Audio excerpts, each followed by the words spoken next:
बाघ आपस में संघर्ष करने को भी अब आमादा हो चुके हैं। यही नहीं, एक बाघ तो सवाई माधोपुर के रणथंभौर टाइगर से रिजर्व से निकलकर बूंदी जिले के रामगढ़ विषधारी अभ्यारण्य में जा पहुंचा। अच्छा, हैरानी की बात यह है कि वन विभाग को इसकी कोई सूचना नहीं थी। वन विभाग को बाघ के रामगढ़ पहुंचने का पता तब चला जब वहां के वन अधिकारियों ने रणथंभौर के वन अधिकारियों को इसकी जानकारी दी, ये सूचना प्रदान किया। रणथंभौर में एक बार फिर अधिकारियों का न सिर्फ लापरवाही सामने आया है, बल्कि बाघों के मॉनिटरिंग के दावों की जो पोल भी है ना, वो बिल्कुल खुलकर रख गई। दरअसल रणथंभौर टाइगर रिजर्व में बाघों का कुनबा लगातार बढ़ रहा है और जो अच्छी बात है। यहां वर्तमान में 80 से ज्यादा बाघ, बाघिन और शावक हैं, ये भी अच्छी बात है, जिसके चलते बाघों के लिए यहां विचरण क्षेत्र कम पड़ता है। ऐसे में टेरिटरी की तलाश में टाइगर न सिर्फ एक दूसरे से आपस में संघर्ष करते हैं, बल्कि ताकतवर टाइगर जो होता है वो टेरिटरी के फेर में कमजोर बाघ को ढकेलकर जंगल से बाहर का रास्ता दिखा देता है। देखिए, ये तो बहुत अच्छी बात है क्योंकि हमारे कॉरिडोर सुरक्षित है और अपने आप अगर रामगढ़ विषधारी के क्षेत्र में पहुंच गया तो इससे सुखद कोई बात हो नहीं सकती। रणथंभौर से कई बार बाघ निकल करके कोटा, बूंदी, धौलपुर तक के क्षेत्र में गए हैं। इसके अलावा मध्य प्रदेश में भी गए हैं। मध्य प्रदेश में यहाँ से बाघ कुनो अक्सर गए हैं, यहाँ से दतिया गए हैं। तो ये इसमें कोई बहुत खतरे की और दुखी होने की बात नहीं है। इसमें आवश्यकता है कि वो वहाँ पे पहुँचे, सुरक्षित रहे।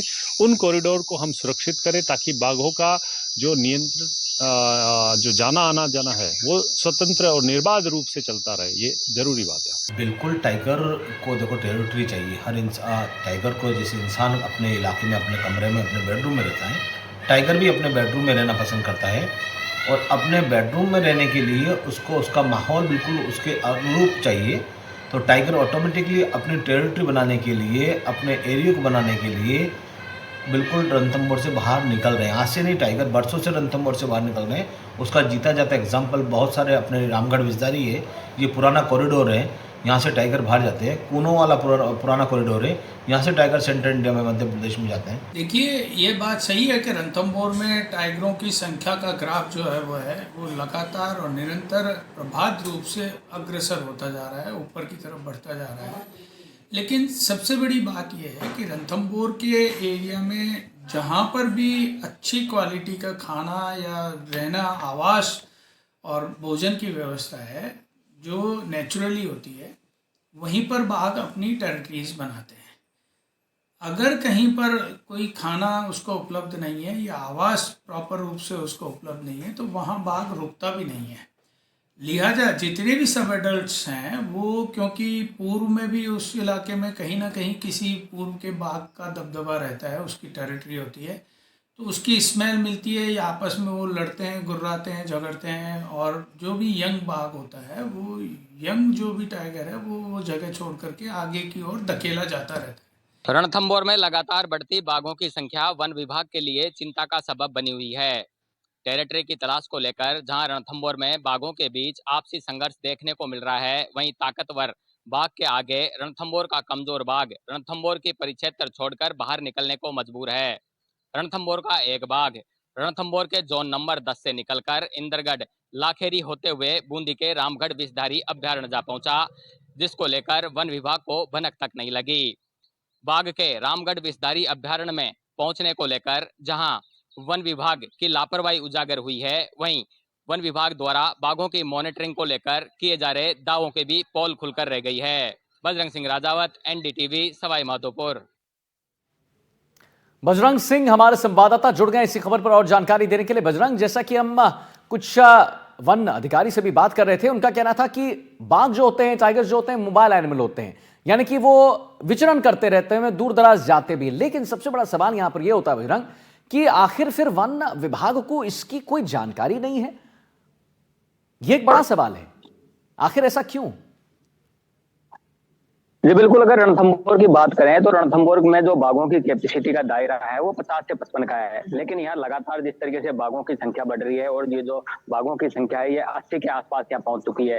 उनमें बाघ बाघिन के साथ ही तकरीबन 32 शावक है। 32 में से भी बड़ी बात यह है कि कुछ ऐसे शावक है 15 के आसपास जो युवा हो चुके हैं, और युवा होते शावकों को अपने लिए अलग टेरिटरी की जरूरत होती है। ये जब अपने टेरिटरी बनाने के लिए जो जाते हैं तो वहां पर जो पहले से जो स्टेब्लिश बाघ है उनसे इनका मुकाबला होता है, तो दोनों बाघों के बीच में संघर्ष भी देखने को मिलता है। जो ताकतवर बाघ होता है वो इसको धकेल देता है। ऐसे में टेरिटरी की तलाश में ये बाघ बाहर निकलते हैं, और ये जो बाघ है T139 ये भी रणथंभौर के जोन नंबर 10 में विचरण कर रहा था, और टेरिटरी की तलाश में ये रणथंभौर के जोन नंबर 10 से निकल करके इंद्रगढ़ लाखेरी होते हुए बूंदी के रामगढ़ बिस्दारी अभ्यारण्य में जा पहुंचा।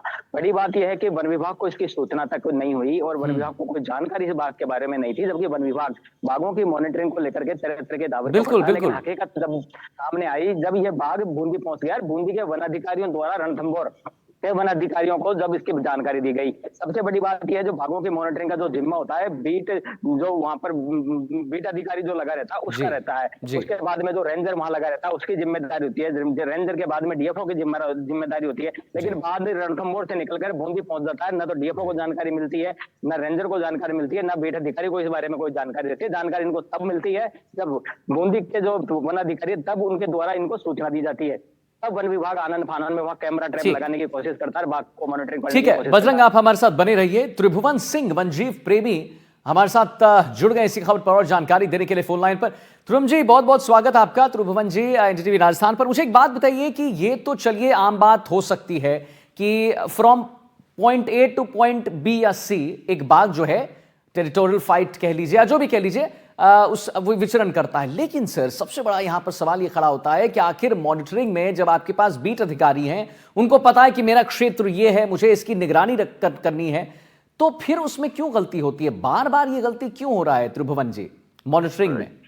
एक्चुअली ये जो बाघ T139 जो रणथंभौर क्वालजी के इलाके से निकला है, जहां पर रूट नंबर 10 भी पड़ता है, रणथंभौर का बफर एरिया है, वो अभी विचरण कर रहा है लाखेरी इंद्रगढ़ के यहाँ पर जो रामगढ़ टाइगर रिजर्व का पार्ट है।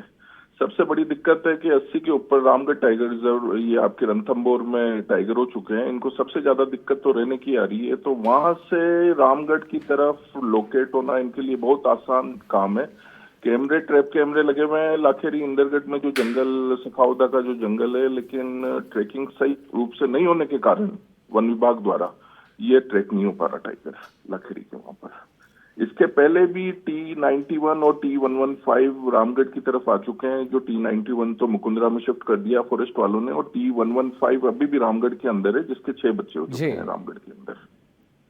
चलिए बहुत बहुत धन्यवाद करेंगे। त्रिभुवन सिंह हमारे साथ जुड़े और आपने बजरंग सिंह को भी सुना जो हमारे संवाददाता थे, जिन्होंने बताया है कि यहां पर एक बड़ा सवाल ये खड़ा हो रहा है कि आखिर क्यों ऐसा होता है, बार बार की मॉनिटरिंग में कमी आती है।